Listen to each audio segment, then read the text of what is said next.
Io all'ergastolo ci sono già, l'ergastolo dei sentimenti, la prigione del cuore, nessuno potrà mai fare sconti.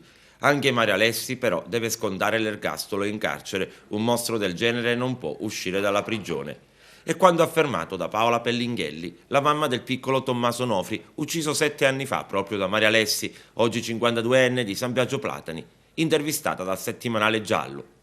Alessi qualche settimana fa ha fatto domanda per uscire dal penitenziario in permesso per svolgere la sua attività di giardiniere.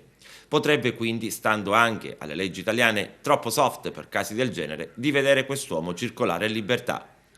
Tutto ebbe inizio la sera del 2 marzo del 2006, quando due sconosciuti fecero eruzione all'interno dell'abitazione della famiglia Onofri alle porte di Parma.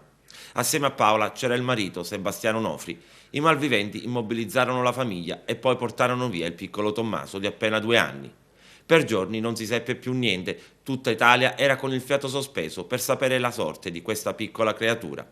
Tommaso però era stato ucciso quasi subito e per quanto appurato in aula, Alessi diede il colpo di grazia con un colpo di pala in faccia al bambino. Il papà di Tommy, poco dopo, è stato colpito da ictus e ormai da oltre 5 anni è stato vegetativo.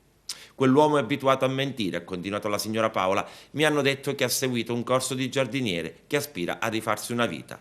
Una nuova vita? Che cosa vogliono? Che esca e faccia una strage? Ma che razza di leggi ci sono in Italia? Alessi era stato arrestato e poi scarcerato provvisoriamente per avere violentato una ragazza proprio del suo paese. Adesso, continua Paola Pellinghelli, ci mancherebbe solo un'altra firma del giudice, come è successo l'altra volta, in cui è stato scarcerato. Tutti pensano, ha proseguito la donna, che io possa dimenticare. Invece ogni giorno ripenso sempre a quel maledetto 2 marzo del 2006. Quello che mi fa ammattire è che ancora Alessi non ha raccontato tutta la verità su come sono andate realmente le cose. La donna racconta poi un episodio dal libro Cuore. Più volte alla settimana vengo a prendere il gelato alla menta in un locale del centro di Parma.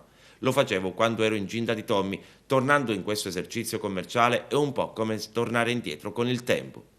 Se Alessi non me lo avesse ucciso, continua Paola, Tommy a quest'ora sarebbe in terza elementare. L'intervista al settimanale si conclude così. Alessi non deve essere liberato, conclude la donna. Il mio Tommy vi manderebbe a dire dal cielo, mamma, ho paura che uccida un altro bambino come me.